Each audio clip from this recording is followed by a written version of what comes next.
Well, greetings everyone again on this wonderful journey that we're undertaking through the great epic Mahabharata of Krishna Dvaipayana Vyasa. We're now quite a way into the Jayadratha Vadha Parva, which leads up to the killing of Jayadratha, but it's a very long parva, so we won't get to that today.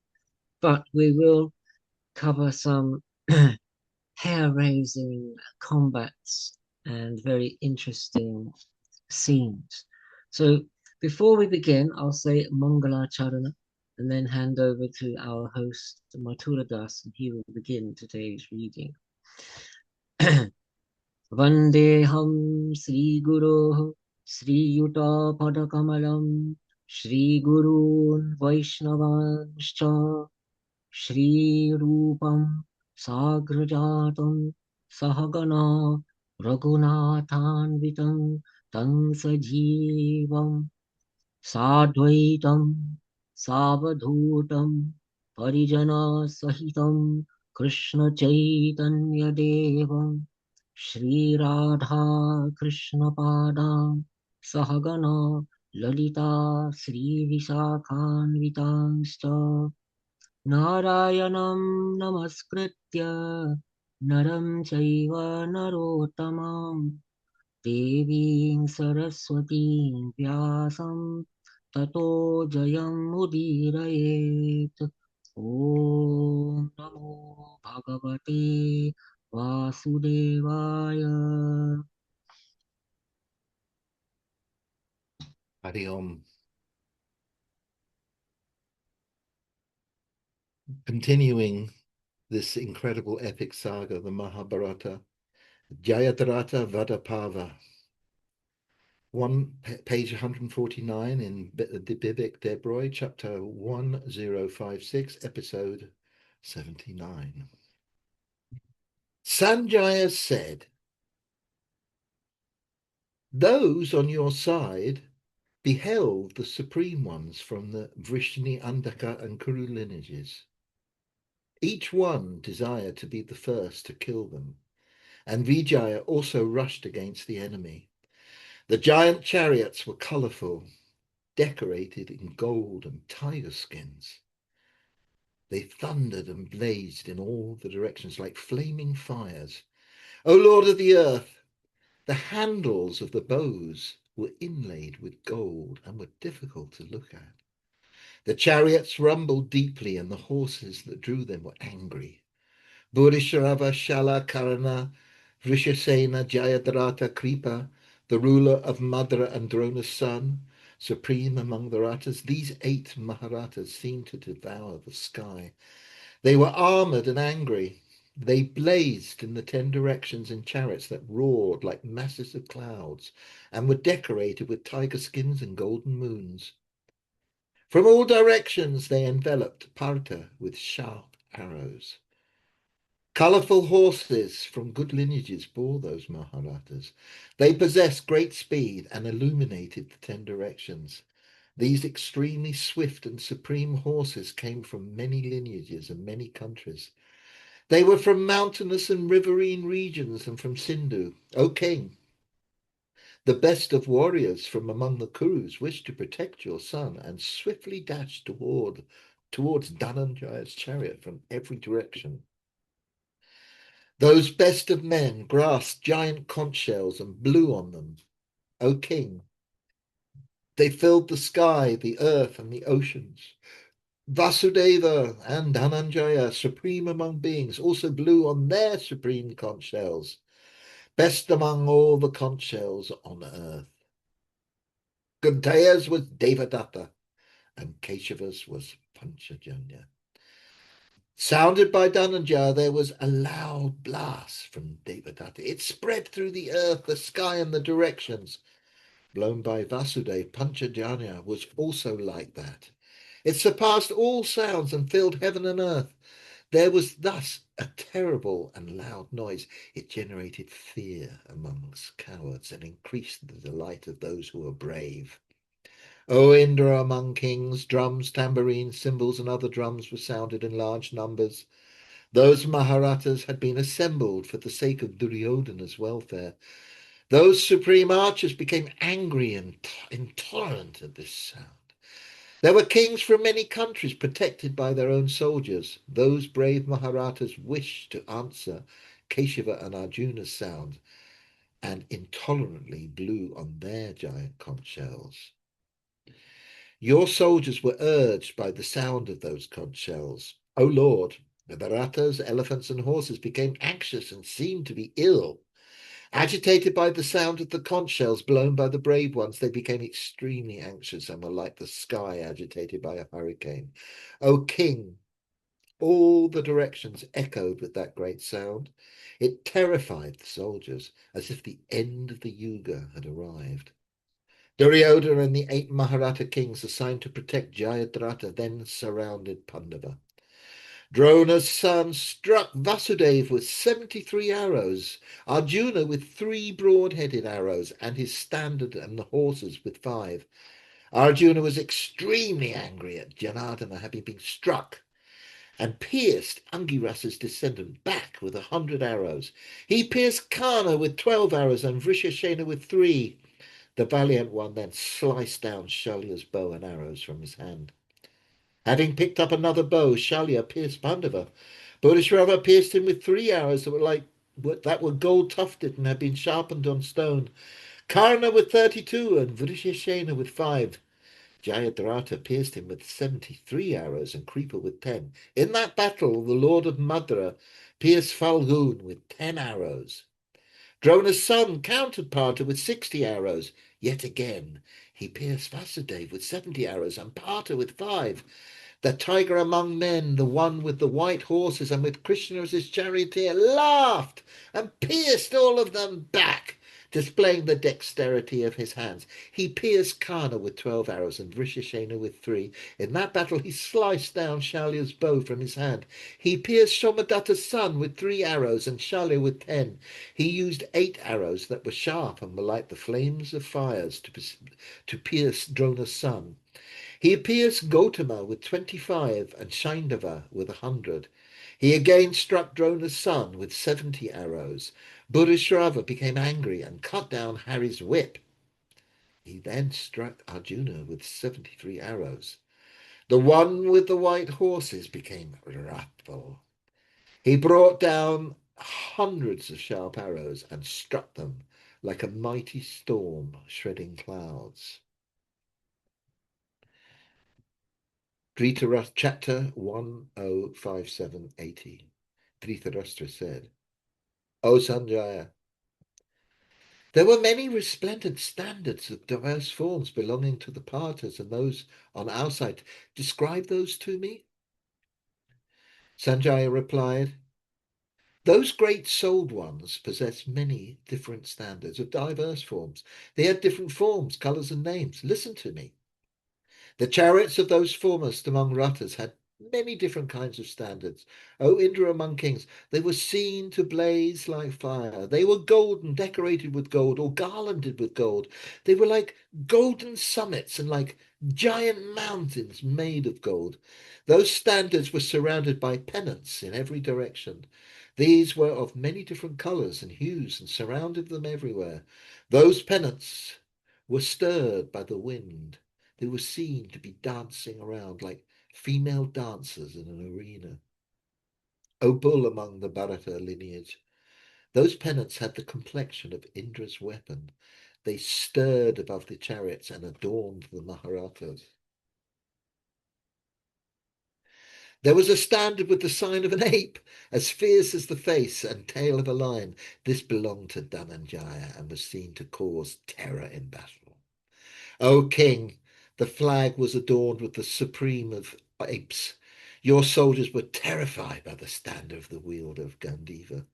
O descendant of the Bharata lineage, in that way the top of the standard of Drona's son had the mark of a lion's tail and was seen to be as radiant as the rising sun. It was golden and fluttered in the wind. It was as resplendent as Shakra's standard. The standard of Drona's son arose high and delighted the Indras among the Kauravas. The standard of Adhirata's son had the mark of an elephant's housing that was fashioned in gold. O great king, it dazzled and in the battle seemed to fill up the sky. In the battle, golden pennants and garlands were attached to Karna's standard. Stirred by the wind, they seemed to dance around on top of the chariot. The preceptor of the Pandus was the illustrious Brahmana. Kripa, the son of Gautama, had a well-crafted bull on his. O king, with the mark of the bull, the Mahabharata was resplendent like the destroyer of Tripura is dazzling with the mark of the bull. Vrishasena had a golden peacock adorned with gems and jewels.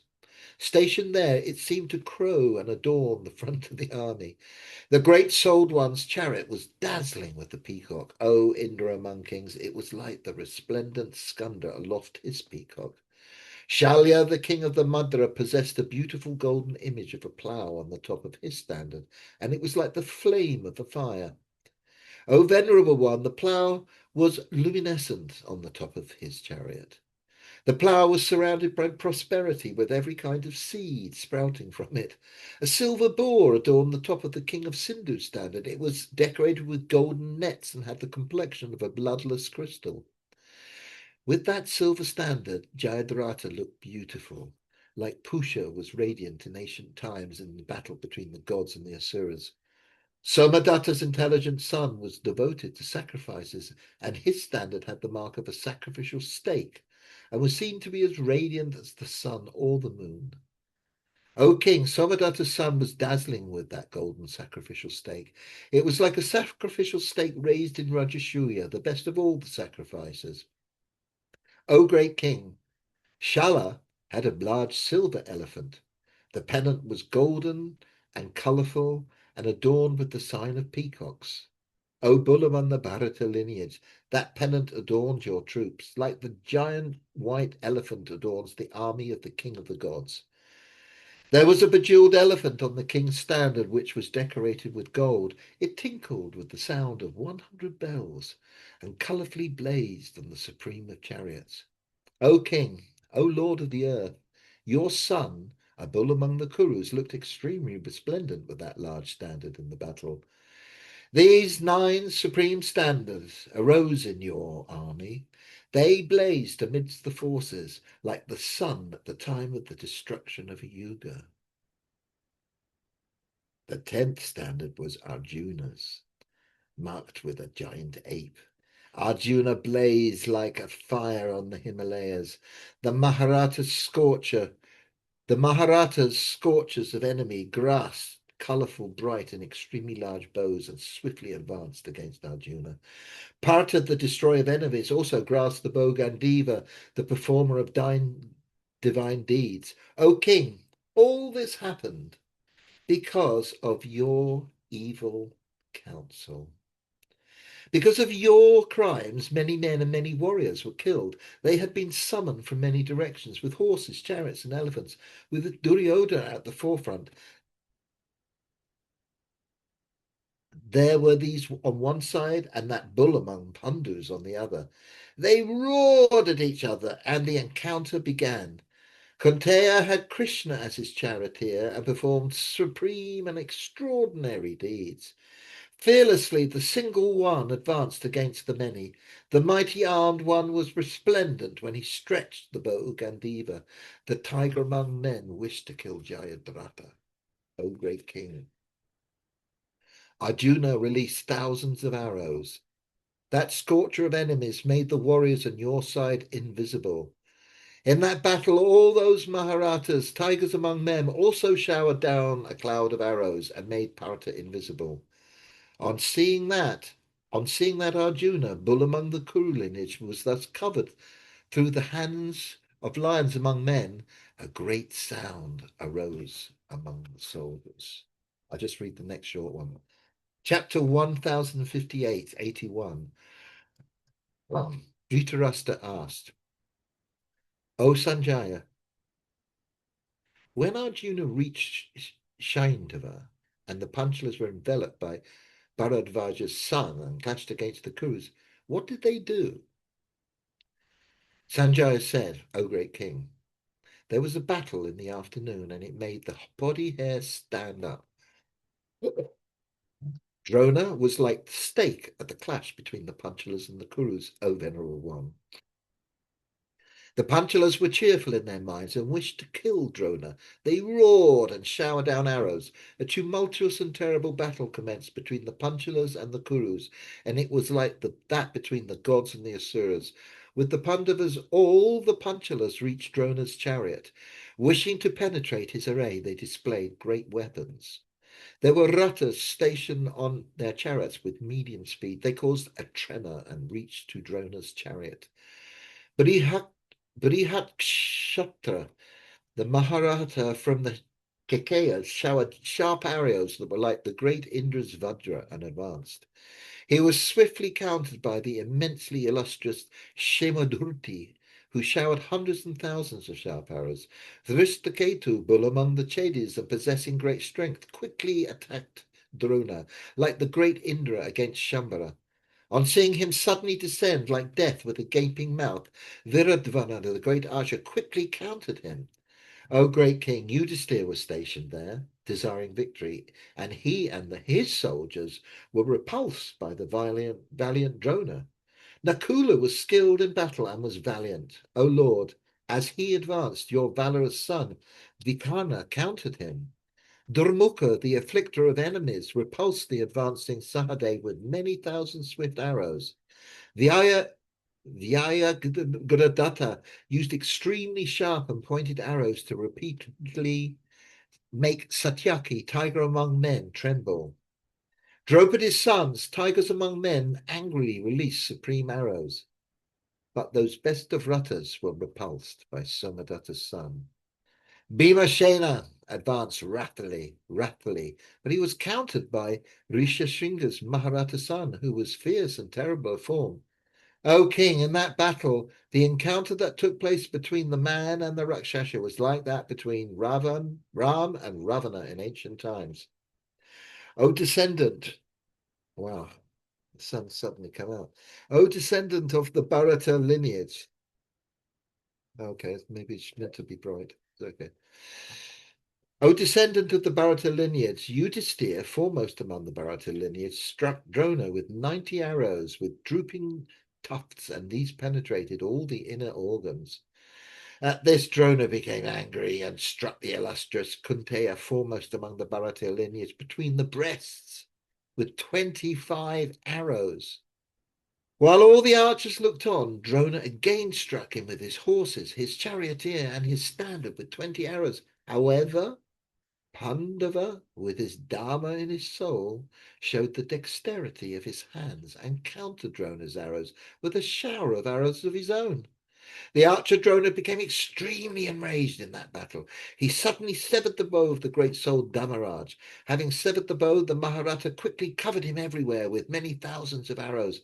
All those all those there saw that King Yudhisthira had been rendered invisible because of the arrows of Bharadvaja's son, and thought that he had been killed. Some others thought that he had run away.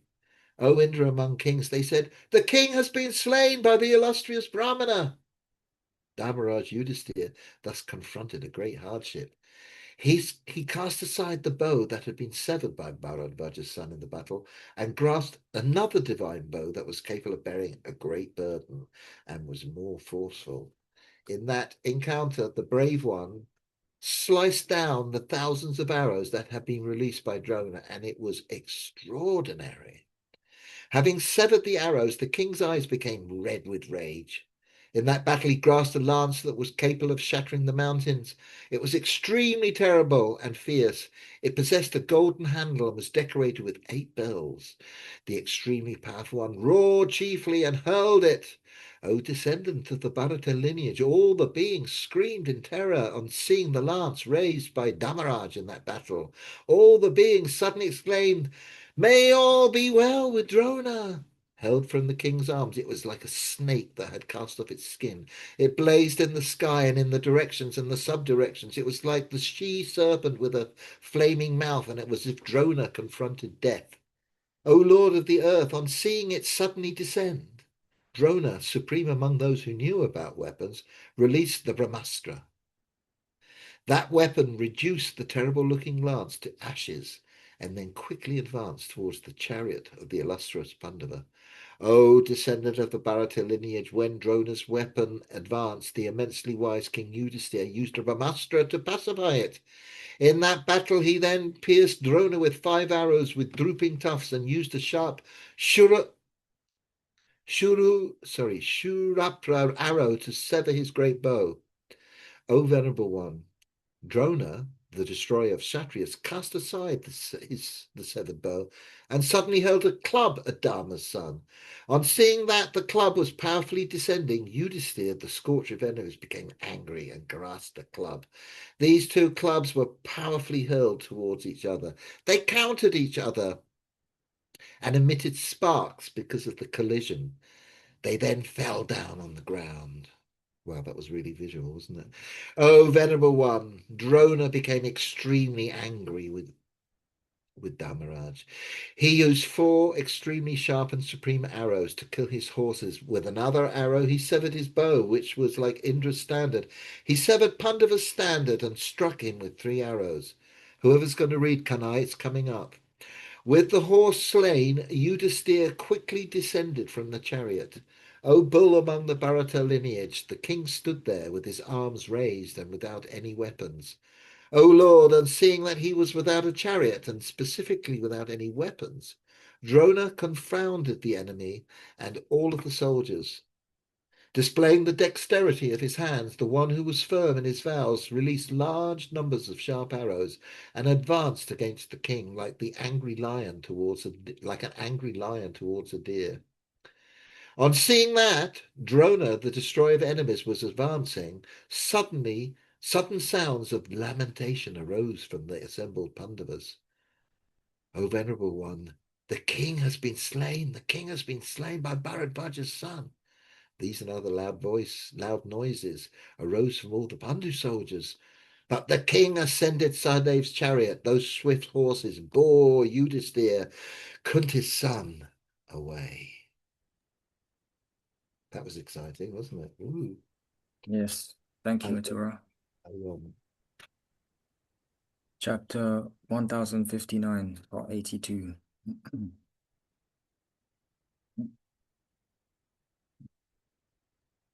Okay. Sanjaya said, O great king, Kshema Durti used his arrows to pierce Brihatkshatra of the Kekayas, firm in his valor, in the chest. King Brihatkshatra wished to penetrate Drona's array and swiftly struck him in that battle with 90 arrows with drooping tufts. Kshemadurti became angry. He used a yellow, sharp, and broad-headed arrow to sever the bow of the great-souled Kekaya. Having severed his bow, he then used an arrow with drooping tufts to quickly pierce that supreme of archers in the chest. Brihatkshatra laughed and took up another bow. He deprived Mahabharata Kshemadurti of his horses, charioteer, and standard. He then used another yellow, sharp and broad-headed arrow to sever the king's head with its blazing earrings from the body. That head, with its curly hair and crown, was suddenly lopped off and fell down on the ground, as resplendent as a stellar body dislodged from the sky. On seeing that he had been slain in the battle, Maharata Brihatkshatra was delighted. For the sake of the Bhartas, he descended powerfully on your soldiers. O descendant of the Bharata lineage, the great archer Viradanva countered the powerful Drishtaketu, who was advancing against Drona. Those 2 spirited ones clashed against each other and seemed to possess arrows as their teeth. Wishing to kill each other, they struck each other with many thousand arrows. Those 2 tigers among men fought with each other like 2 leaders of elephant herds, fierce, crazy, fighting with each other in the great forest. They were like angry tigers in a mountainous cavern. Wishing to kill each other, those immensely valorous ones fought. O Lord of the earth, the battle was tumultuous and worth watching. Masses of Siddhas and Charanas witnessed the extraordinary wonder. O descendant of the Bharata lineage, the angry Viradanva laughed and used the broad-headed arrow to sever Drishtaketu's bow into two. The Maharata king of Chedi discarded the severed bow. He grasped a large iron spear that possessed a golden handle. O descendant of the Bharata lineage, the immensely valorous one suddenly hurled this towards Viradhanva's chariot. That spear was one that could kill heroes. Struck by it, he was severely hurt, and with his heart shattered powerfully, fell down from the chariot onto the ground. O Lord, when the brave Maharata from Trigarta was killed, the Pandavayas shattered your army from every direction. Durmukha shot 60 arrows at Sahadev. He roared loudly with that great roar, challenged Pandava to do battle. Madri's son became angry and laughingly pierced Durmukha with 10 arrows. Brother fought against brother, O descendant of the Bharata lineage. On seeing that the immensely strong Sahadeva was fighting violently in the battle, Durmukha struck him with 9 arrows. However, the immensely strong one used a broad-headed arrow to sever Durmukha's standard and then used 4 sharp arrows to slay his 4 horses. He then used another yellow, sharp and broad-headed arrow to sever his charioteer's head with blazing earrings from his body. He used a sharp Shurapra arrow to slice down Kuravya's giant bow. Having severed it in the battle, Sahadeva then pierced him with 5 arrows. O descendant of the Bharata lineage, O king, with his horses slain, Durmukha was distressed. He abandoned his chariot and climbed onto Nira Mitra's chariot. In that great battle, in the midst of those soldiers, Sahadeva, the destroyer of enemy heroes, used a broad-headed arrow to angrily slay Niramitra. Niramitra, the lord of men and the son of the king of Trigarta, fell down from the seat of his chariot, and this caused sorrow to your forces. Having killed him, mighty armed Sahadeva roamed around like Rama, Dasharatha's son, after having killed the immensely strong Kara, O Lord of men. On seeing that the immensely strong Prince Niramitra had been slain, great sounds of lamentation arose among the Trigartas. O king, in that battle, in an instant, Nakula vanquished Vikarna, your son with the large eyes. It was extraordinary. Vyagradatta struck Satyaki with arrows that had drooping tufts. In the midst of the soldiers, he rendered him, his horses, his charioteer, and his standard invisible. But Shini's brave descendant showed the dexterity of his hands and countered those arrows. He used his arrows to bring down Vyagradatta, his horses, his charioteer, and his standard. O Lord, on seeing that the prince, the son of Magadha, had been killed, all the Magadhas made efforts and attacked Yuyodhana from every direction. They released thousands of arrows and javelins, catapults, spikes, clubs, and maces.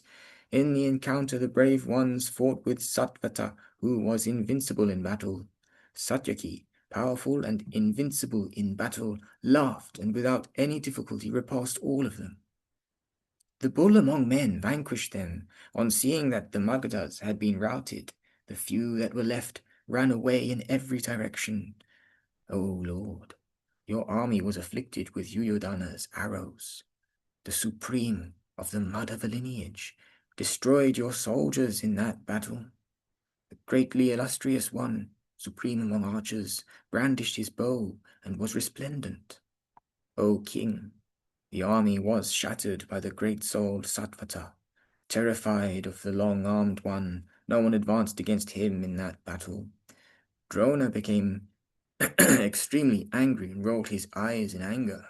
He himself advanced against Satyaki, whose deeds were based on truth. Chapter 1060 or 83. Sanjaya said, Somadatta's immensely illustrious son pierced each of Draupadi's sons, great archers, with 5 arrows each, and then struck them again with 7 arrows more. O Lord, they were sorely afflicted by the force of that terrible warrior. In that battle, they were stupefied, and for some time did not know what they should do. Shatanika, Nakula's son and the scorcher of enemies, used 2 arrows to pierce Somadatta's son, Wool among men, and roared in delight. In that battle, the others also made efforts and struck Somadatta's intolerant son with 3 arrows each. Footnote, the other 4 brothers, Prativindya through Yudhisthira, Sutasoma or Shrutasoma through Bhima, Shrutakarma or Shrutakirti through Arjuna, and Shrutasena through Sahadev. So those others also made efforts and struck Somadatta's intolerant son with 3 arrows each. O great king, he shot 5 arrows and at them, and struck each of those immensely illustrious ones in the heart with an arrow.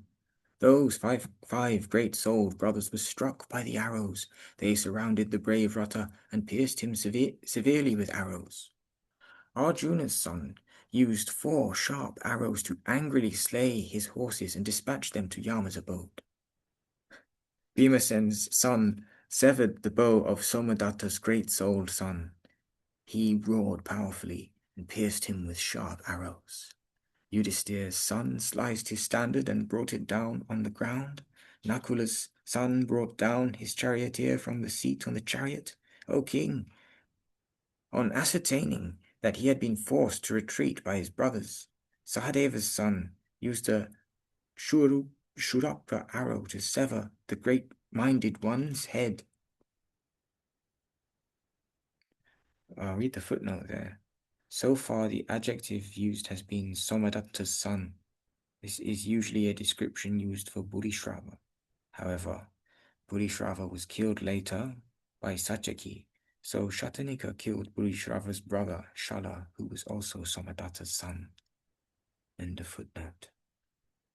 That head, adorned with gold, fell down on the ground. It was resplendent on the field of battle, with a complexion like that of the rising sun.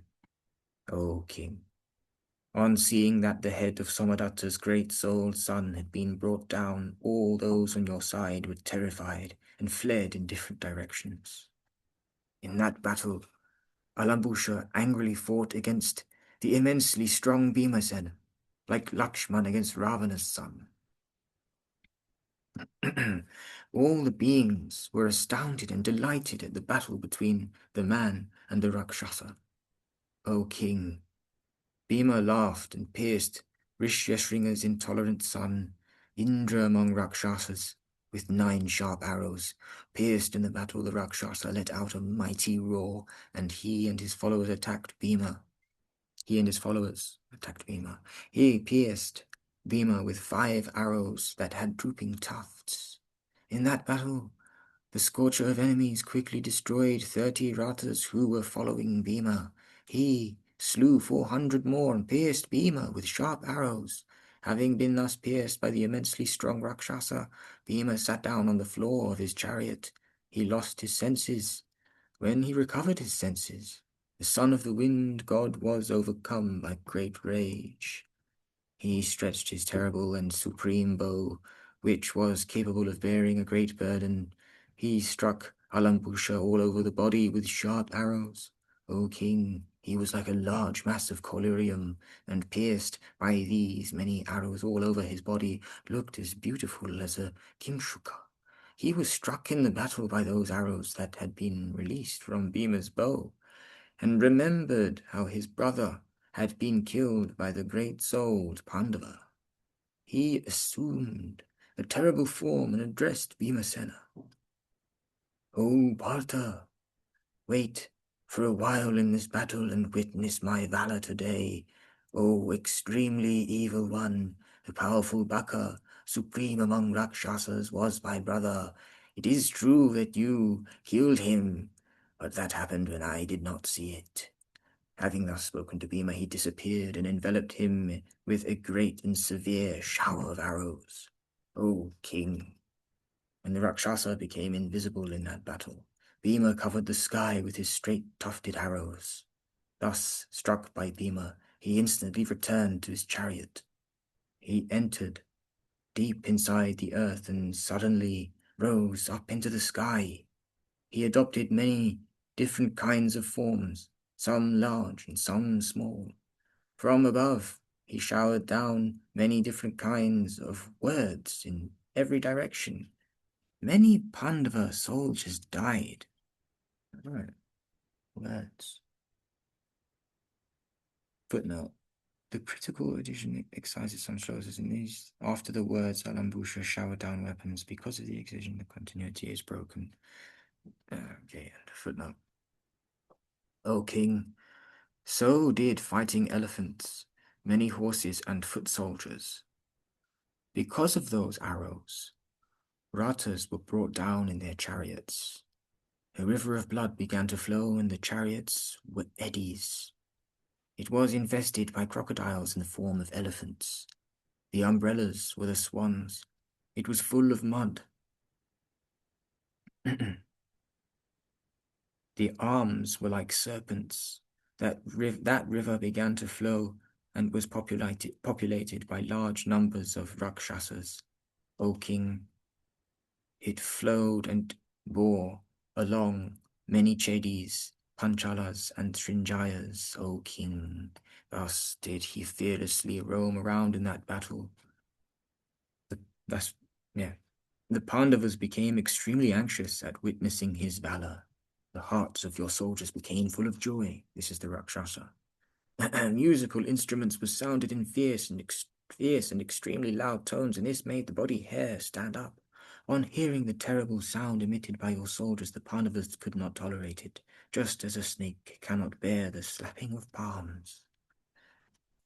Didn't know that. Sorry. Bhimasen's eyes became coppery red in anger, and they seemed to consume like the fire. O venerable one, in the battle, he released the weapon known as Tvashtra, as if it had been released by Tvashtra himself. From that, thousands of arrows were produced in every direction. Because of those arrows, your soldiers were severely routed. It destroyed the great Maya created by the Rakshasa and also afflicted the Rakshasa. Thus, the Rakshasa was struck in many parts of his body by Bhimasen. He abandoned that encounter with Bhima and fled towards Drona's array. O king, when that Indra among Rakshasas was vanquished by the great Soul One, the Pandavas roared like lions and made all the directions resound. They delightedly honored the wind god's immensely strong sun, like the masses of Maruts worshipping Shakra after he had vanquished Prahlad in battle.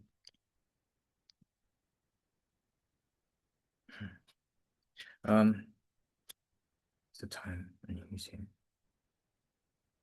I'll read one more. And then if someone wants to take over, they can. Yes, I think one more is good because then the following chapter looks quite long. Chapter 1061, part 84. Sanjaya said,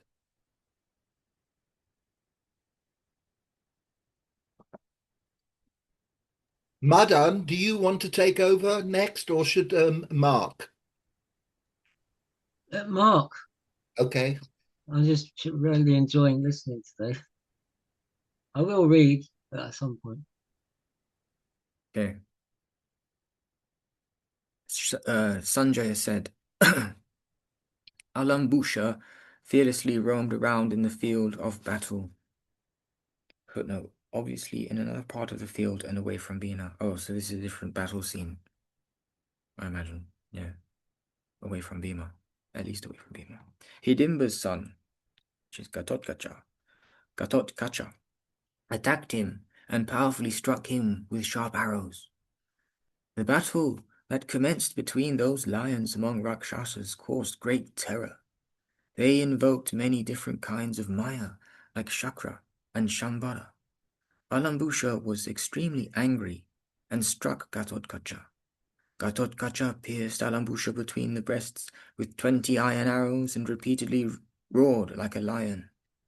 O king, in that way, Alambusha also repeatedly pierced Hidimba's son, who was invincible in battle and filled the sky with his roars. Those two immensely strong Indras among the Rakshasas were extremely enraged. They fought and used Maya against each other, but neither surpassed the other. They insolently created 100 different kinds of Maya and confounded each other. They were extremely skilled in fighting with Maya, and one's Maya was counted by the other ones. O king, whatever Maya was used by Gatotkacha in that battle was destroyed by Alambusha's Maya. O king, on seeing Alambusha skilled in fighting with Maya fight in this way, the Pandavas were extremely enraged. O king, having been thus greatly enraged, all those supreme Ratas, Bhimasen and the others, attacked and surrounded him. O venerable one, they penned him in with a large number of chariots. They surrounded him with arrows from every direction, like torches against an elephant. Footnote, the image is that of men with torches surrounding an elephant. End of footnote. He countered their weapons with the mire of his own weapons. He freed himself from those roaming ratas like an elephant from a forest fire. He stretched his terrible bow, which had a roar like that of Indra's Vajra. He pierced the son of the wind god with 25 arrows, and Bhimasena's son with 5. He pierced Yudhishthira with 3 arrows, Sahadeva with 7, and Nakula with 73. O venerable one, he pierced each of Draupadi's 5 sons with 5 arrows and roared terribly. Bhimasena pierced the Rakshasa back with 9 arrows, Sahadeva with 5, Yudhishthira with 100, Nakula with 64, and each of Draupadi's sons with 3 arrows. In that encounter, Hidimba's son pierced the Rakshasa with 500 arrows. The immensely strong one pierced him back with 70 and roared like a lion. Having been pierced from every direction by those Maharatas, the great archer pierced each of them back with 5 arrows. O foremost among the Bharata lineage. In that battle, the Rakshasa, who was Hidimba's son, became enraged with the other wrathful Rakshasa and pierced him with 70 arrows. Severely and powerfully pierced, the immensely strong Indra among the Rakshasas swiftly showered arrows that were gold-tufted and had been sharpened on stone. Those straight-tufted arrows penetrated the Rakshasa like angry and immensely strong serpents penetrating a mountaintop. O king, the Pandavas released sharp arrows from every direction. In that battle, Gatotkacha, Hidimba's son, desired the victory of the Pandavas and became anxious. He was like a burnt mountain summit, or like a broken mass of collyrium. He was like a burnt mountain summit, or like a broken mass of collyrium. In the footnote, it says it's referring to Alambusha. He raised him up in his arms and whirled him around repeatedly. Footnote, that is Gatotkacha picked up Alambusha. Right. He crushed him powerfully down on the ground, like an earthen pot dashed against a rock. He possessed strength and dexterity. He also possessed valor. In that battle, Bhimasena's enraged son terrified all the soldiers. All his limbs were mangled as Alambusha's. His bones and ornaments were shattered. He was slain by the brave Gatotkacha, like the twisted wood of a shala tree. On seeing that the traveler of the night had been killed, the Bhatas were delighted. They roared like lions and waved their garments around. O bull among the Bharatas, on seeing that Alambusha, terrible in form and the immensely strong Indra among the Rakshasas had been killed and shattered like a mountain. The soldiers on your side uttered sounds of lamentation. Curious people assembled to see the Rakshasa's body, which was lying on the ground like a lump of charcoal. Having killed the supremely strong one, the Rakshasa, Ghatotkacha, roared loudly, like Vasava after slaying Bala. Having performed this extremely difficult deed, Ghatotkacha was honored by his fathers and their relatives. He was delighted that the enemy Alambusha had been slain, like a ripe Alambusha fruit. A great sound arose. I'll read the footnote for that. Since Alambusha is only a medicinal plant or herb with small berries, this is only for the sake of the pun. End of footnote. Great sound arose. There was the sound of many different kinds of conch shells and the noise of arrows. Having heard this, the Kauravas roared back in return, and this fierce sound seemed to touch the entire earth. End of chapter. I'll let Mark take over. Nice one. Hare Krishna. So in Ganguli's Mahabharata, we are on section 109. Right. Dhritarashtra said, "Tell me, O Sanjaya, how Yuyudhan rushed against the son of Bharadwaja in battle. I feel a great curiosity to hear it." Sanjaya said, "Listen, O thou of great wisdom, to the account of that battle that makes the hair stand on end between Drona and the Pandavas headed by Yuyudhan. Beholding the Kuru army slaughtered, O Saya, by Yuyudhan, Drona himself rushed towards that warrior of unbaffled prowess, called also by the name of Satyaki. Satyaki pierced that mighty Car warrior, the son of Bharadwaja, thus advancing against him with 25 small arrows. Drona also, possessed of great prowess in battle, with deliberate aim, quickly pierced Yuyudhan with 5 whetted arrows, equipped with wings of gold. These arrows, piercing the hard mount of the foe and drinking his life blood, entered the earth, O king, like hissing snakes. The long-armed Satyaki then, inflamed with rage like an elephant struck with the hook, pierced Drona with 50 long arrows that resembled flames of fire. Then Bharadwaja's son, thus quickly pierced in battle by Yuyudhan, pierced carefully, exerting Satyaki in return with many arrows. Then that great bowman, endued with great might and filled with rage, once more afflicted that hero of the Satvata race with many straight shafts. Thus struck in that battle by the son of Bharadwaja, Satyaki, O monarch, knew not what to do. Then, O king, Yuyudhan's face became cheerless, seeing the son of Bharadwaja shoot countless keen arrows. Beholding Satyaki thus situated, thy sons and troops, O king, becoming exceedingly cheerful, repeatedly uttered leonine roars. Hearing that terrible uproar, and beholding that hero of Madhu's race thus afflicted, King Yudhishthir, O monarch, addressing all his soldiers, said, "That foremost one among the Vrishnis, the brave Satyaki of prowess, incapable of being baffled, is about to be devoured by the heroic Drona, like the sun by Rahu. Go and rush ye to the spot where Satyaki is battling." The king, addressing Drishtadyumna of the Panchala race, said, "Rush thou with speed at Drona. Why dost thou tarry, O son of Prishata? Seest thou not the great danger to ourselves that has already arisen from Drona? Drona is a great bowman. He is sporting with Yuyudhan in battle, like a boy with a bird bound in a string. Let all of you, headed by Bhimasena and accompanied by others, proceed thither, where Satyaki's car is. Behind you I shall follow with my troops. Rescue Satyaki today, who is already within the jaws of the destroyer."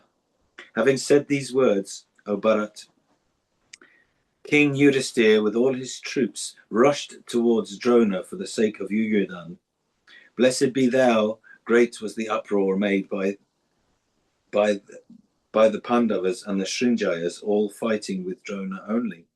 Together approaching, O Tigraman men, that warrior, that mighty car warrior, the son of Bharadwaja, they covered with showers of keen arrows equipped with the feathers of kankas and peacocks.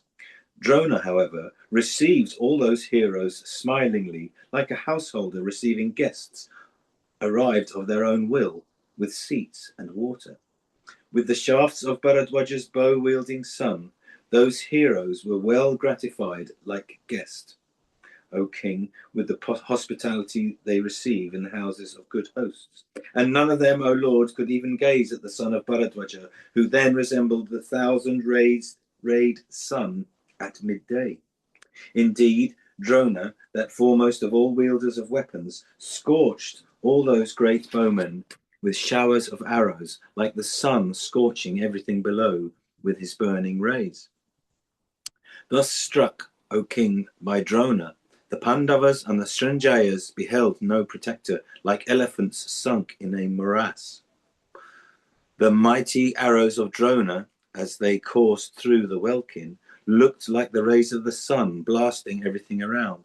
In that encounter, 25 warriors among the Panchalas were slain by Drona, who were all regarded as Maharathas, and all approved as such by Drishtadyumna. And amongst all the troops of the Pandavas and the Panchalas, men quietly beheld brave Drona slaying the foremost of warriors in succession. Having slain 100 warriors among the Kekayas and routing them on all sides, Drona stood, O monarch, like the destroyer himself with wide open mouth. The mighty armed Drona vanquished the Panchalas, the Srinjayas, the Matsyas, and the Kekayas, O monarch, by hundreds and thousands, pierced by the arrows of Drona. The clamour made by them resembled that made in the woods by the denizens of the forest when encompassed by a conflagration. The gods, Gandharvas, and the Pitris said, Behold, the Panchalas and the Pandavas with all their troops are flying away.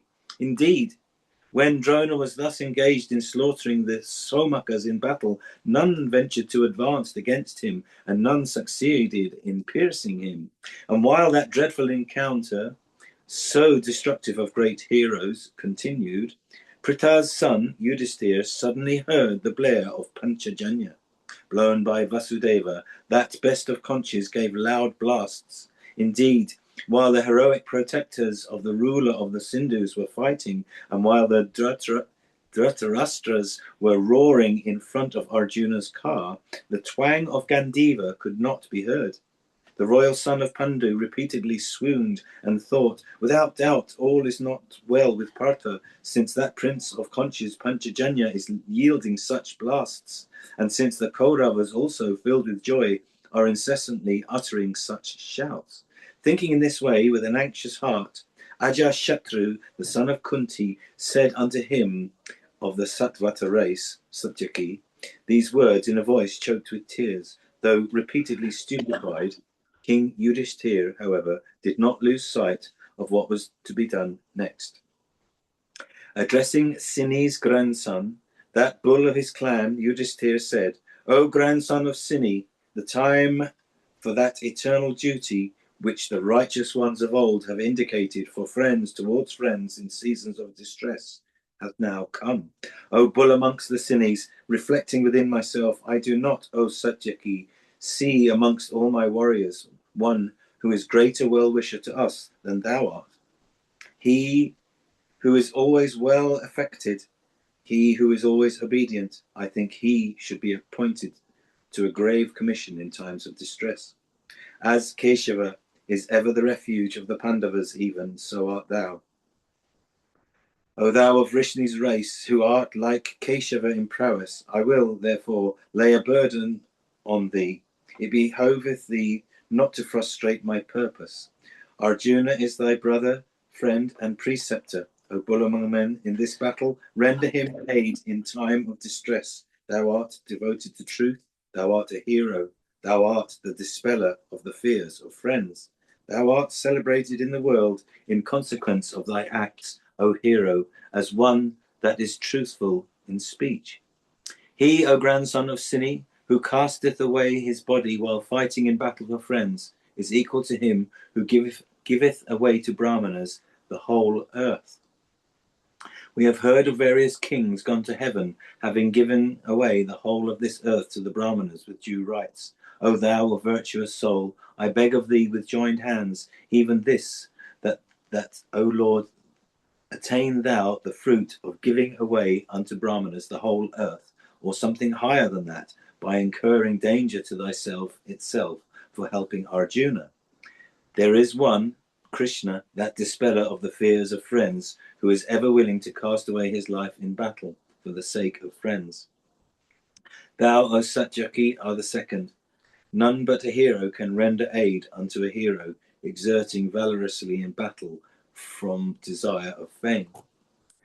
As ordinary person cannot do so, in this matter, here is none else but thee who can protect Arjuna. On one occasion, while applauding thy numerous feats, Arjuna, giving me great pleasure, repeatedly recited them. He said of thee that thou art endued with extreme lightness of hand, and that thou art conversant with all modes of warfare, that thou art possessed of great activity and great prowess. He said, Satyaki is endued with great wisdom, is acquainted with every weapon, is a hero, and is never stupefied in battle, of broad neck and broad chest, of mighty arms and broad cheeks, of great strength and prowess. Satyaki is a high-souled Mahabharata. He is my disciple and friend. I am dear to him, and he is dear to me. Becoming my ally, Yuyudan will crush the Kauravas, even if Keshava and Rama and Aniruddha and the mighty car warrior Pradyumna and Gada and Sarana and Samva, with all the Vrishnis, case themselves in mail for assisting us, O king, in the field of battle. I shall yet appoint that tiger among men, Satyaki of unbaffled prowess, for our aid, since there is none equal to him. Even this is what Dhananjaya told me in the Dwaita woods, in thy absence, while truly describing thy merits in an assembly of righteous persons. It behoveth thee not, O thou of the Vrishni race, to falsify that expectation of Dhananjaya, and also of myself and Bhima. When returning from various tirthas, I proceeded to Dwaraka. There I witnessed thy reverence for Arjuna. While we were at Upaplava, I did not mark anybody else, O grandson of Sini, who showed us such affection as thou didst.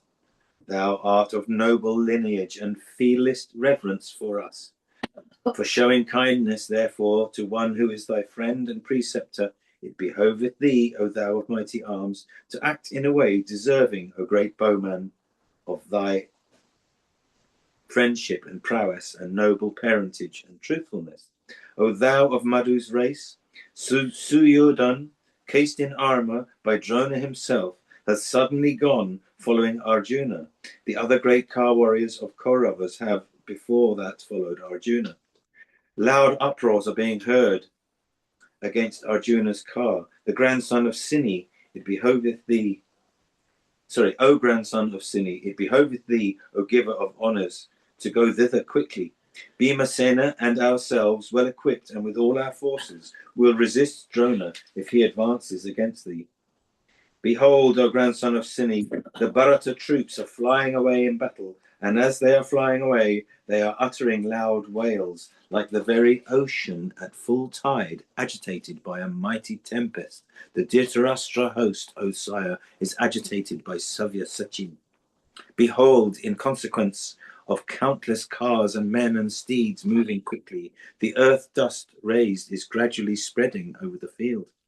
See that slayer of hostile hosts, Falguna, is encompassed by the Sindhu Soviras, armed with spikes and lances and adorned with many horses in their ranks. Without vanquishing this force, it will not be possible to vanquish Jayadratha. These warriors are prepared to lay down their lives for the sake of the ruler of the Sindhus. Behold the invincible Dhritarashtra force stationed there, that bristles with arrows and darts and tall standards, and that teems with steeds and elephants.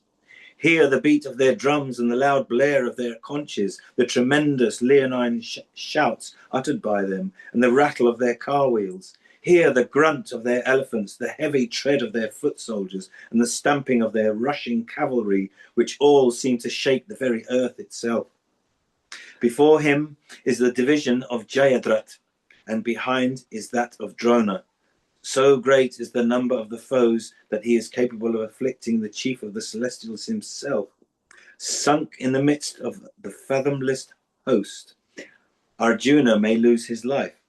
If he be slain in battle, how can one like me live? Is this calamity to befall me when thou art alive? Dark blue in colour, young in years, of curled locks and exceedingly handsome is that son of Pandu, active in the use of weapons and conversant with every mode of warfare. The mighty armed Arjuna hath, O sire, penetrated into the Bharata host at sunrise. The day is about to end. O thou of Vrishni's race, I do not know whether he liveth or not.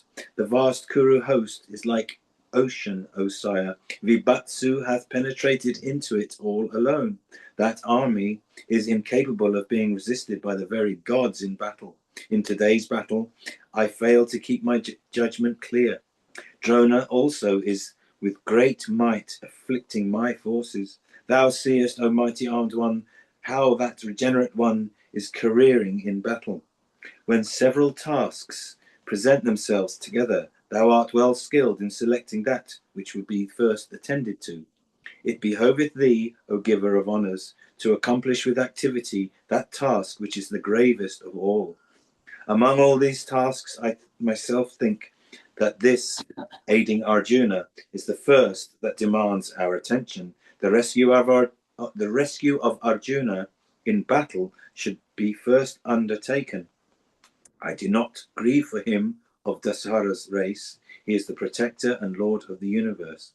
I tell thee truly, that tiger among men, O sire, is able to vanquish in battle the three worlds assembled together. What need I say, therefore, of this weak Dhritarashtra host? Arjuna, however, O thou of Vrishni's race, is being afflicted by countless odds in battle. He may yield up his life. It is for this that I am so cheerless. O thou, then go into his track, since persons like thee should follow a person like him at such a season, urged on by one like me.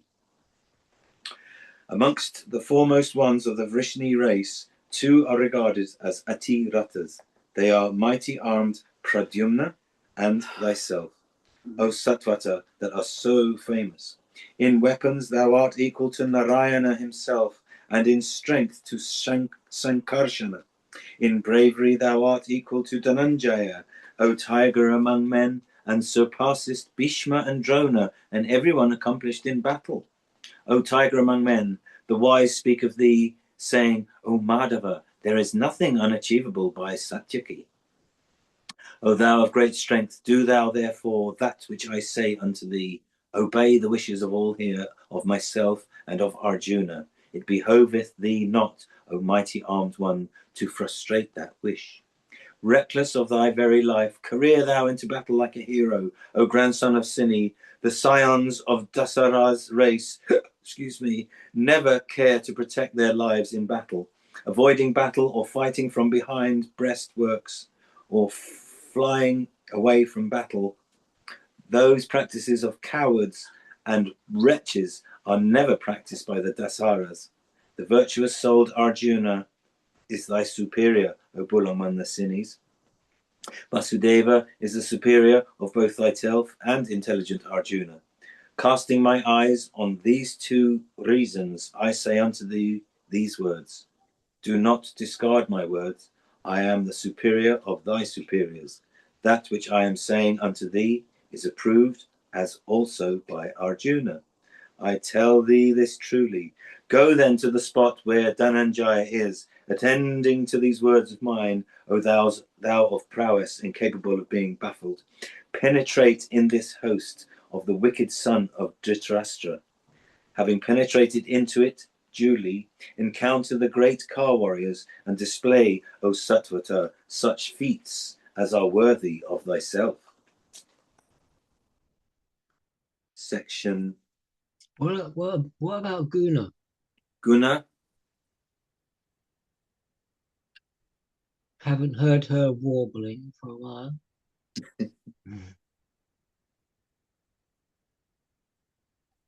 Madhava. Radhe. Madam, Ah, Oh, there you are. hey, I would love to hear you. Huh? Would you read for a bit? 10 minutes at least. Minutes only. At least, not only. Yeah, Mark can read it for maybe 5 minutes more to let Guna just get ready. Okay. okay, if you like, yes. Mark, what page are we on? We're on, in Ganguli's, we're on page 225 of This is Drona Parva. It's section CX, which is what, 110? Okay, I'll have a look. Give me a minute. Yeah. It's like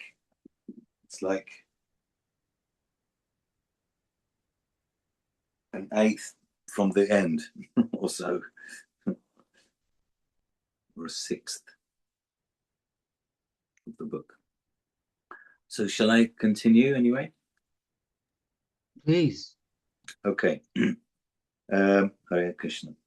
Sanjaya said, that bull amongst the Sinis, Satyaki, hearing these words of full affection, agreeable, fraught with sweet sounds, opportune, delightful, and equitable, that were uttered by King Yudhisthira the just, replied unto him, O chief of the Bharatas, by saying, O thou of unfading glory, I have heard all the words thou hast said, words fraught with justice, delightful, and conducive to fame for the sake of Falguna. At such a time, indeed, beholding one devoted to thee like me, it behoveth thee, O King of Kings, to command him as much as thou canst command Partha himself. As regards myself, I am prepared to cast away my life for the sake of Dhananjaya. Commanded again by thee, what is there I would not do in great battle? What need I say of this weak Dhritarashtra force? Urged by thee, I am prepared, O best of men, to battle with thee, battle with 3 worlds, including the gods and the suras and men. Today I will fight with the entire army of Suyodhana and vanquish it in battle. Truly do I say this unto thee, O king, safely shall I reach Dhananjaya himself in safety, and after Jayadratha is slain, I shall, O king, come back into thy presence. I must, however, O king, inform thee of the words of Vasudeva, as also those of the intelligent Arjuna. I was strongly and repeatedly solicited by Arjuna in the midst of all our warriors, and in the hearing also of Vasudeva, in these words. Today, O Madhava, nobly resolved in battle, protect thou the king carefully till I slay Jayadrat, making over the monarch to thee, mighty armed one, or to that great car warrior Pradyumna, I can go with an easy heart towards Jayadratha. Thou knowest Drona in battle, that warrior who is regarded as the foremost one among the Kurus. Thou knowest also the vow made by him in the presence of all. O Lord, the son of Bharadwaja is always eager to seize the king. He is competent also in afflicting King Yudhisthira in battle. Charging thee with the protection of that best of men, King Yudhisthira the just, I will proceed today for the destruction of the ruler of the Sindhus. Slaying Jayadratha, I shall soon come back, O Madhava. See that Drona may not succeed in forcibly seizing King Yudhisthira the just in battle. If Yudhisthira be seized by Bharadwaja's son, O Madhava, I shall not succeed in slaying Jayadratha, and great will be my grief. If that best of men, the truthful son of Pandu, be seized, it is evident that we shall have again to go into the woods. My success, therefore, over Jayadratha is plain, will be productive of no benefit if Drona, inflamed with rage, succeeds in seizing Yudhisthira in battle. O mighty armed one, for doing what is agreeable to me, therefore, O Madhava, as also for the sake of my success and fame, protect the king in battle. Thou seest, therefore, O king, thou hast been made over to me as a trust by Savyasachin, O Lord, in consequence of his constant fear of Bharadwaja's son. O mighty armed one, I myself daily see, O Lord, that there is none save Rukmini's son, Pradyumna, who can be a match for Drona in battle. I also am regarded to be a match for the intelligent son of Bharadwaja in battle. It is plain, therefore, I cannot dare falsify that reputation which I have, or disregard the commands of my preceptor Arjuna, or leave thee, O king. The preceptor Drona, cased as he is in impenetrable in consequence of his lightness of arms, obtaining thee in battle, will sport with thee as a child with a little bird. If Krishna's son, bearing the Makara on his banner, were here, I could then have made over to him, for he would have protected thee as Arjuna himself. Thou shouldst protect thyself. When I am gone, who will protect thee? Who that is that will advance against Drona while I proceed towards Arjuna? O king, let no fear be thine today on Arjuna's account. He never becomes cheerless under any burden, howsoever heavy. Those warriors that are opposed to him, the Solvirakas, the Sindhava Pauravas, they from the north, they from the south, and they, O king, headed by Karna, they that are regarded as foremost of Kar warriors, do not together come up to a 16th part of Arjuna. The whole earth rising against him with the gods, the Asuras and men, with all the tribes of Rakshasas, O king, with the Kinnaras, the great snakes, and in fact all the mobile and immobile creatures assembled together, is no match for Arjuna in battle. Knowing this, O king, let thy fear on Dhananjaya's account be dispelled. There were those two heroes and great bowmen, the two Krishnas, of prowess incapable of being baffled, are there. The slightest obstacle cannot happen to their purpose. Think of the celestial puissance, the accomplishment in weapons, the resourcefulness, the wrath in battle, the gratefulness, and the compassion of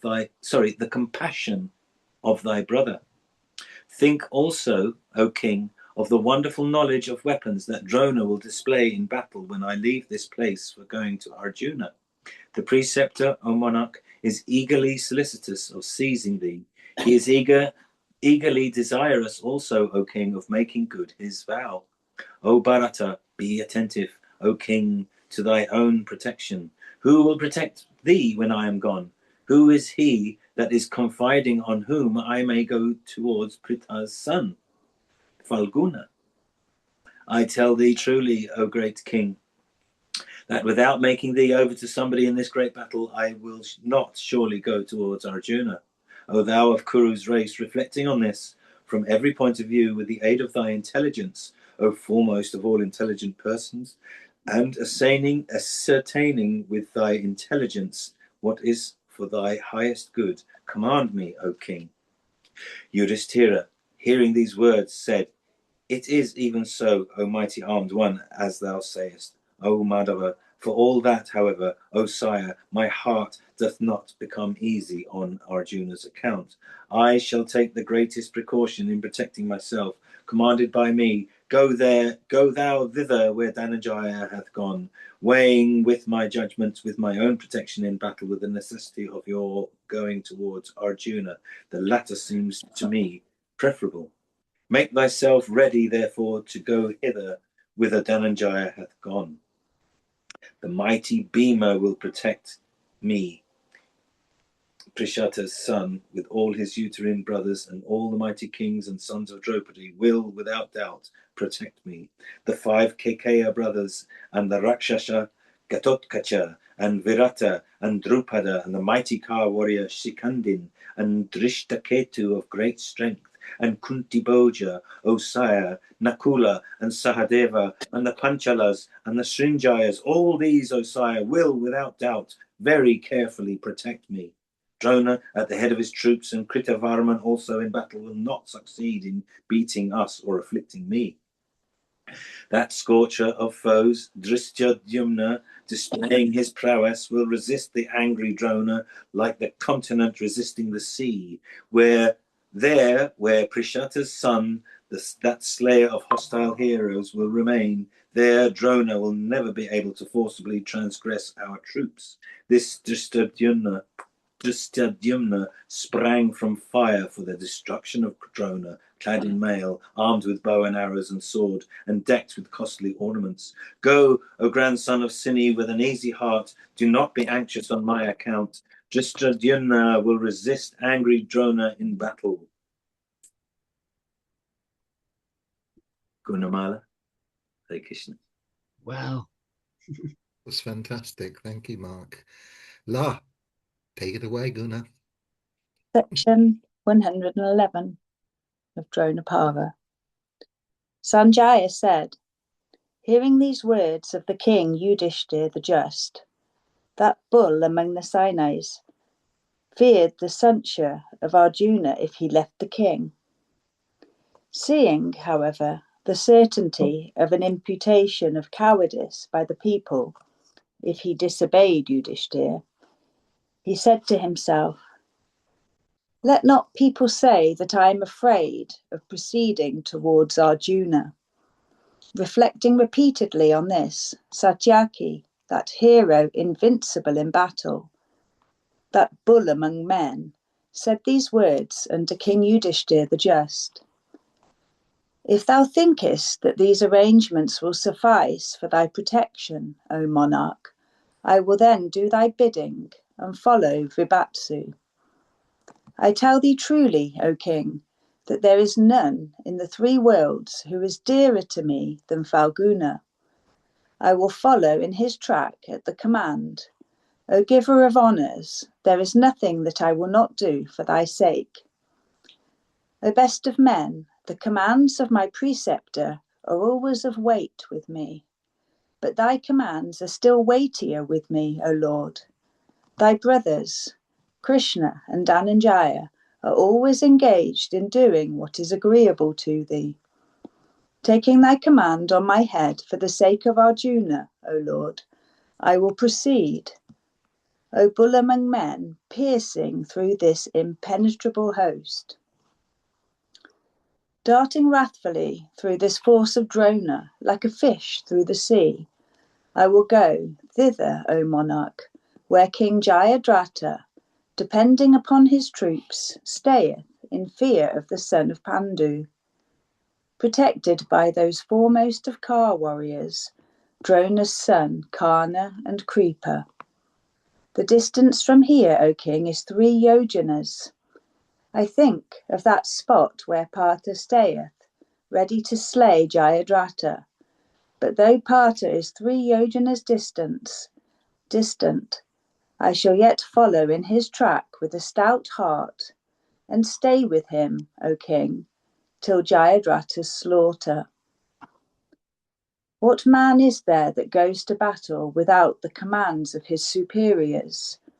And when one is commanded, O king, as I have been by thee, who is there like me that would not fight? I know that place whither I shall have to go, O Lord.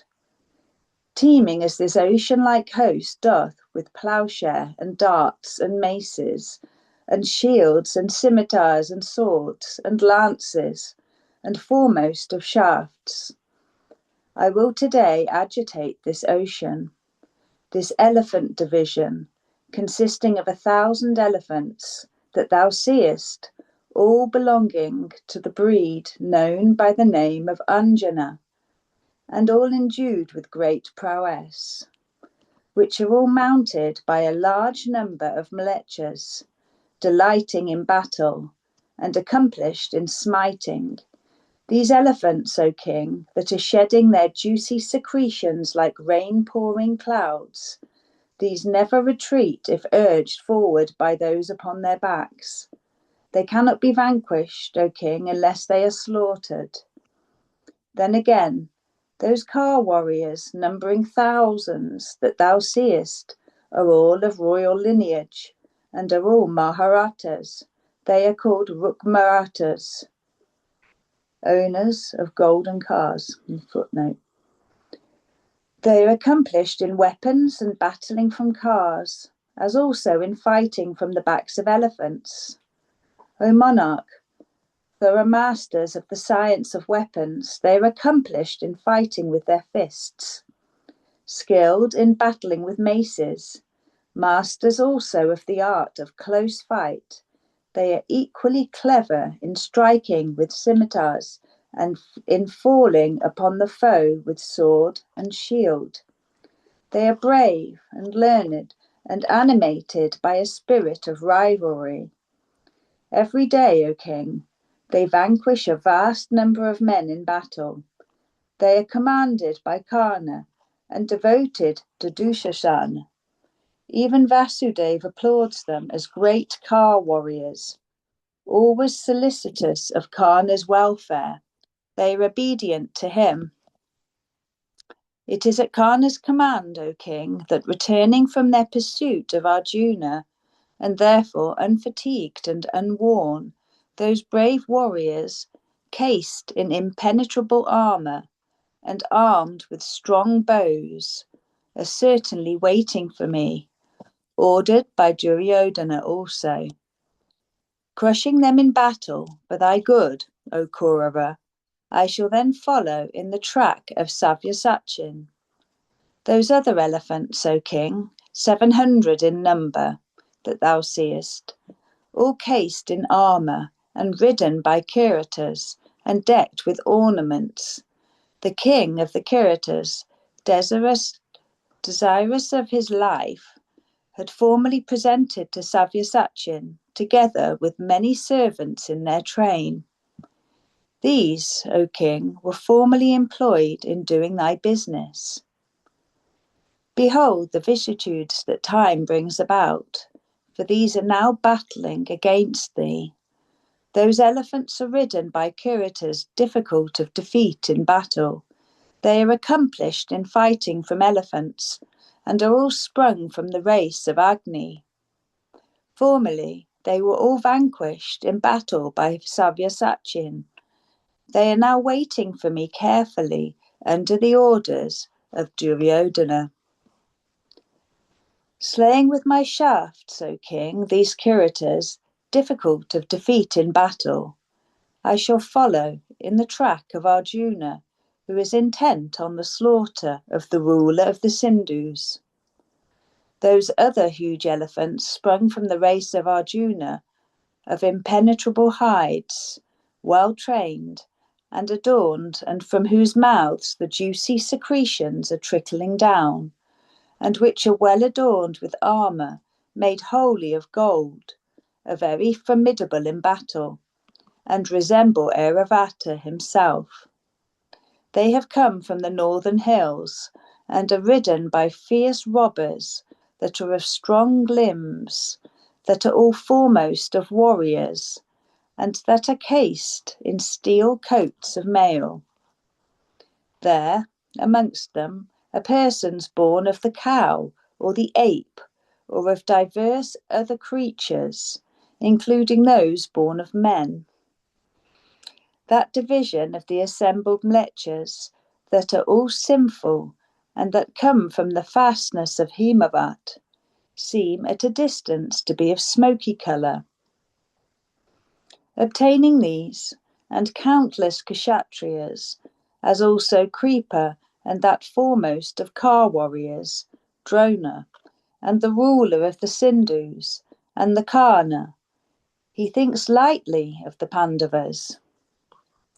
Impelled by fate, he regards himself crowned with success.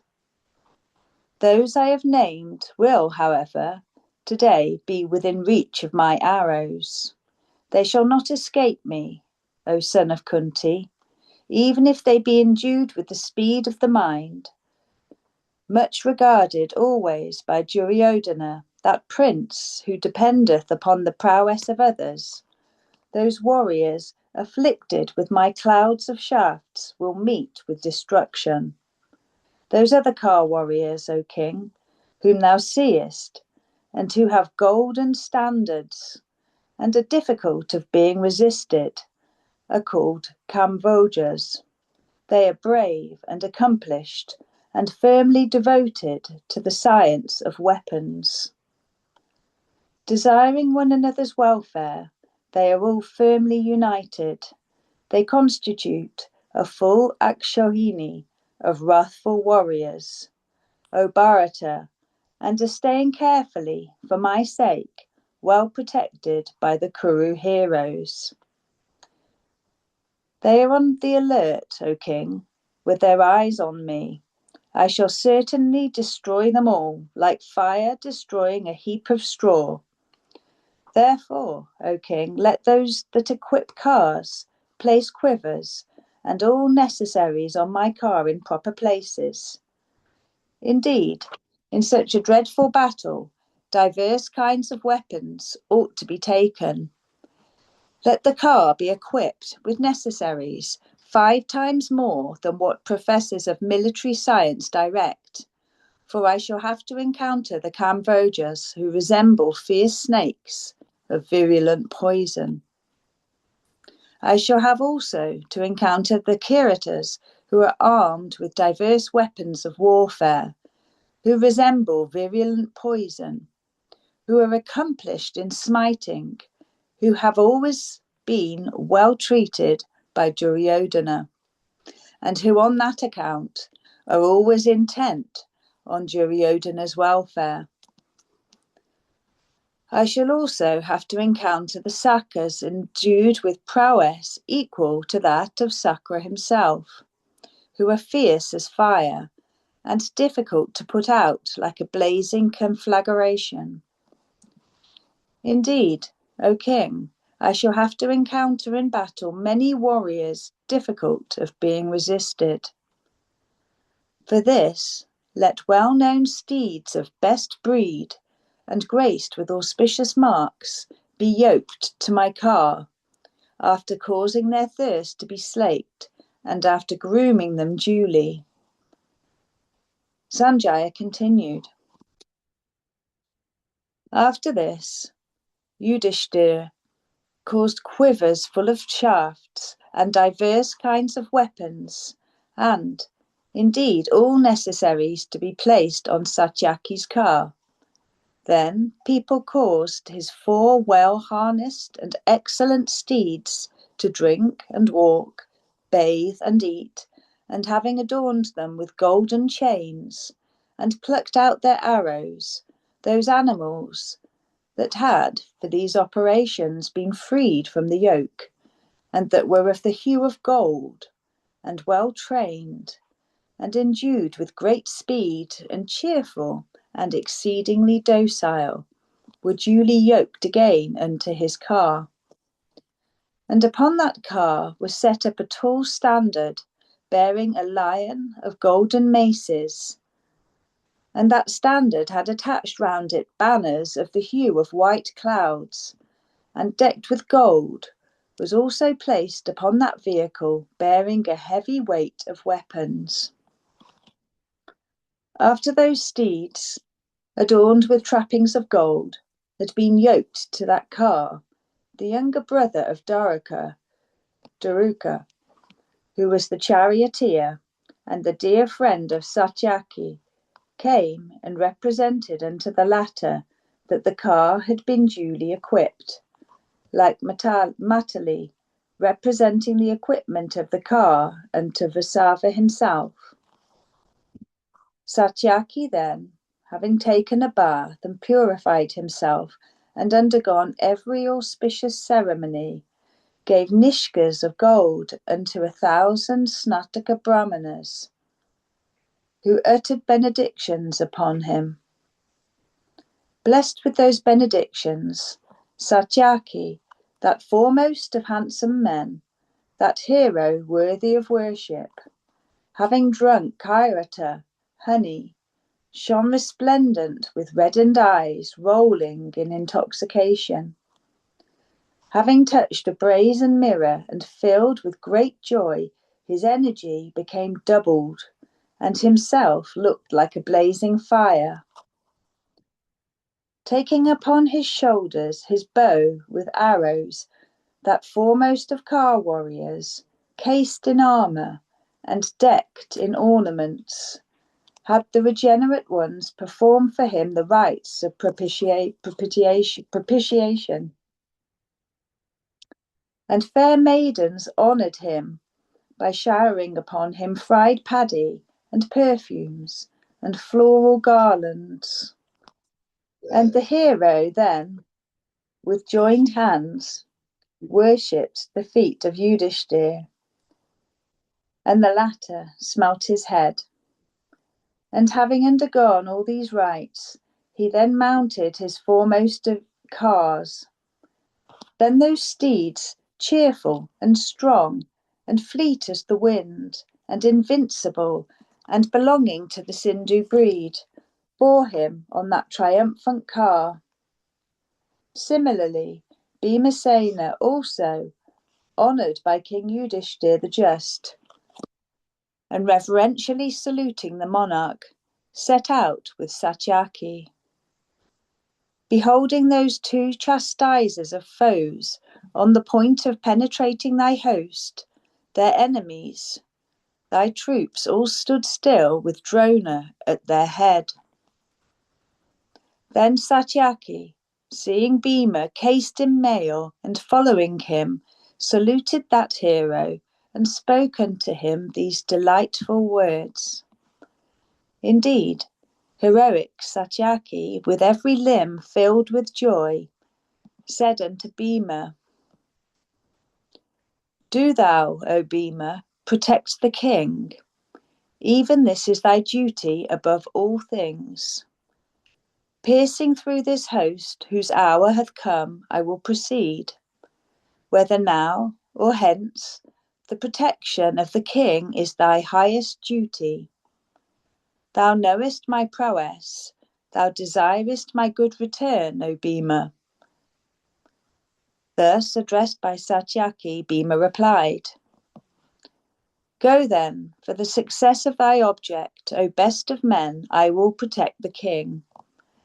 Thus addressed, he of Madhu's race answered Bhima, saying, Go back, O son of Prita, my success is certain, since won over by my merits.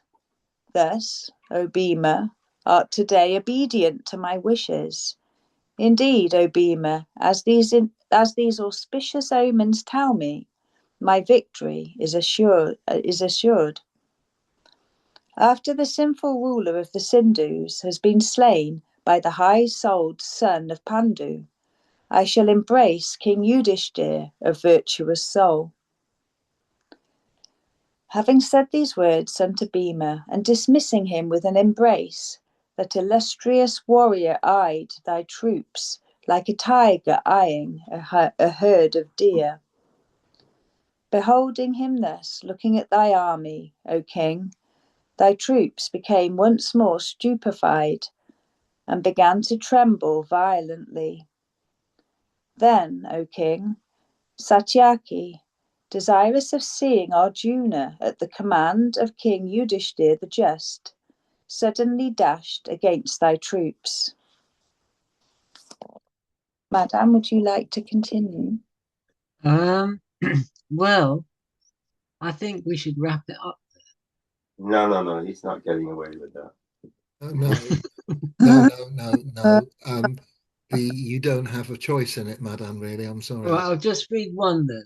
Yeah, at least read one. Yeah, at least you got to end, and then look, Arthur's got a nice smile. He's going, yeah. He's edging on. Okay. And then I want to get off quite quickly because Yeah. You just go. There's Susie. Hi, Susie.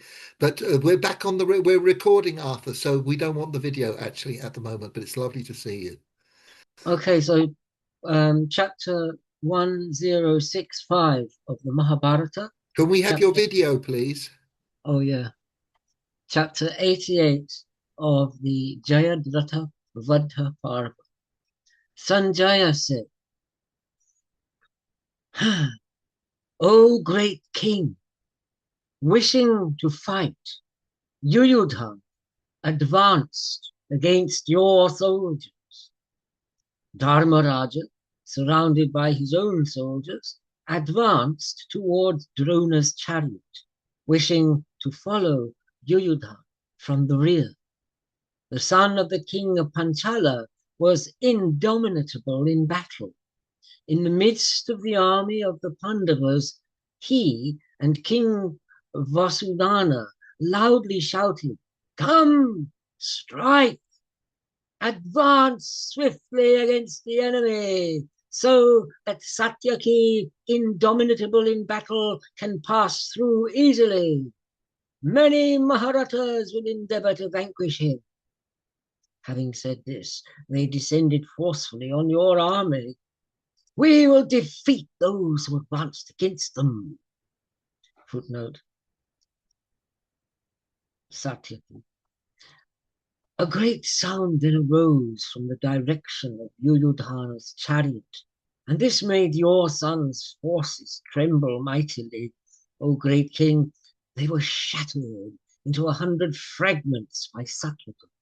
Shini's Maharata grandson shattered them and crushed 7 brave and great archers who were stationed at the forefront of the army. They were terrified, crushed and routed by the long-armed one. On seeing that superhuman one, the brave ones fled from the field of battle. O venerable one, chariots were shattered and seats on chariots broken. Wheels were shattered and umbrellas and standards brought down. O Lord of the earth, there were flags, bumpers, and golden helmets. There were arms smeared with sandalwood paste with armlets. O supreme among men, the thighs of men were strewn around on the ground. They were like the trunks of elephants, or the tapering bodies of serpents. O descendant of the Bharata lineage, there were handsome faces with earrings and eyes like bulls, with complexions like that of the moon. They fell down and made the earth look beautiful. There were many mangled elephants lying down like mountains. They were wounded severely and were strewn around on the ground like elephants. Their harnesses were made of gold, and they were garlanded with strings of pearls. The colorful breastplates on the horses were beautiful. They were destroyed by the long-armed one, and having lost their lives, fell down on the ground. Satota slew diverse kinds of your soldiers. Having penetrated your soldiers, he violently drove that army away. He then wished to proceed along the path that Dhananjaya had followed, but as Satyaki proceeded, he was obstructed by Drona. O venerable one, Yuyudhan confronted Bharadwaja's son, but the angry one did not retreat, like the store of water on encountering the shoreline. In that battle, Drona repulsed Maharata Satyaki. He pierced him with 5 sharp arrows that penetrated the inner organs.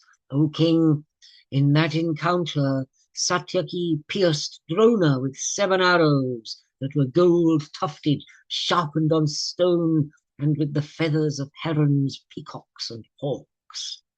Drona struck his horses and the charioteer with 6 arrows. Maharata Satyaki could not tolerate this on Drona's part. Satyaki roared like a lion and pierced Drona with 10 other arrows, and yet again with another 14. Yuyudhan again pierced Drona with 10 arrows, his charioteer with 1, and his 4 horses with 4 arrows. O venerable one, in that battle he pierced his standard with an arrow. Drona swiftly enveloped his horses, his charioteer, his chariot, and his standard with swift arrows, like flying locusts. Yuyudhan also fiercely covered Drona with many swift arrows. Drona said, "Your preceptor has abandoned the battle and departed like a coward. He was fighting me, but keeping me to the right, he left. O Madhava, if you do not swiftly avoid me in this battle, like your preceptor did, he's talking about Arjuna, and continue to fight with me, you will not escape with your life today.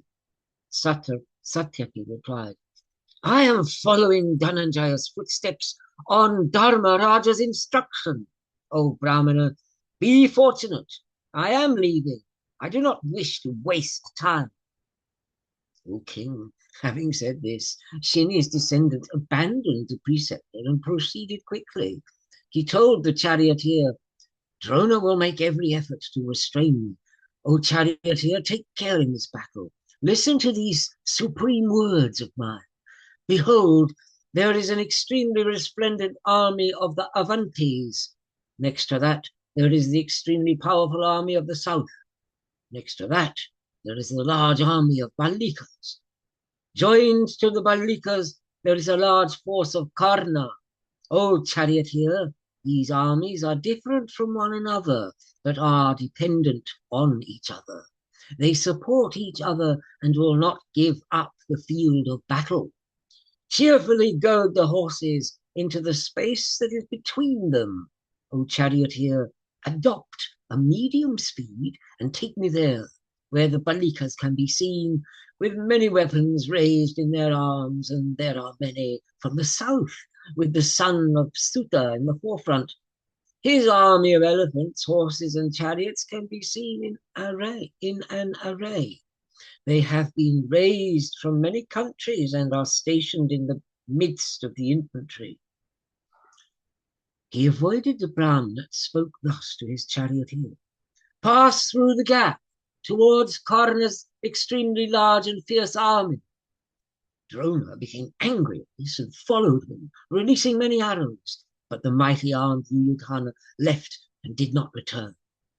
Satyaki struck Karna's extremely large army with sharp arrows and penetrated into the limitless army of the Bharatas. When Yuyudhana penetrated and the soldiers began to run away, the intolerant Kritavarma repulsed Satyaki. As he was advancing, the valiant Satyaki quickly struck him with 6 arrows and killed his 4 horses with 4 arrows. Satyaki again used 16 swift arrows with drooping tufts to pierce Kritavarma between the breasts. O great king, having been thus afflicted by many arrows of great energy released by Satota, Kritavarma could not tolerate this. O king, he affixed a Vatsadanta arrow that was like a tongue of fire. He stretched his bow up to his ear and struck Satyaki in the chest.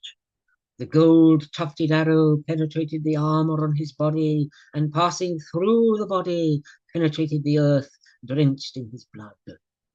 O king, Kritavarma knew about supreme weapons. He used many arrows to slice down his bow with the arrows affixed to them. O king, in that battle he pierced Satyaki, for whom truth was his valor. He angrily struck him between the breasts with 10 sharp arrows. With his bow shattered, Satyaki, supreme among strong ones, picked up a javelin and used this to strike Kritavarma's right arm. The brave Satyaki then grasped another firm bow and quickly released hundreds and thousands of arrows. He enveloped Kritavarma and his chariot. With a broad-headed arrow, he sliced down the charioteer's head. Having been slain, Hardikya's charioteer fell down from the great chariot. When the charioteer was slain, the horses fled at great speed. Disturbed, Boja himself controlled the horses, but with the bow in one hand. At this, the soldiers honored him. In an instant, he urged those well-trained horses on. He did not suffer from any fear, but caused great terror among his enemies. However, Satyaki had gone on ahead, and he attacked Bhima. That is, Kritavarma attacked Bhima. O Indra among kings, Duryodhana emerged from Drona's army and swiftly advanced towards the great army of the Kambojas. He was encountered there by many brave Maharatas. O king, though truth was Satyaki's valor, he could not move at all. Having arranged his army, Drona entrusted the burden to Boja and followed Duryodhana in the battle, wishing to fight with him. He followed Duryodhana from the rear, and the largest of the Pandu armies angrily began to resist. Having encountered the chariot of Hardikya, who was supreme among Rathas, the Panchalas, with Bhimasena at the forefront, lost their enterprise. O king, the brave Kritavarma repulsed them with his valor. Though they endeavored, all of them lost their spirits. Fearlessly, Boja used his torrent of arrows to obstruct and afflict their mounts. In that battle, those brave ones were oppressed by Boja's army. But, desiring great fame, they remained stationed like noble ones. There we go. We'll leave it there, shall we? Next chapter is 1066. Can't forget that. Hare Krishna. Mathura. I will stop recording right now.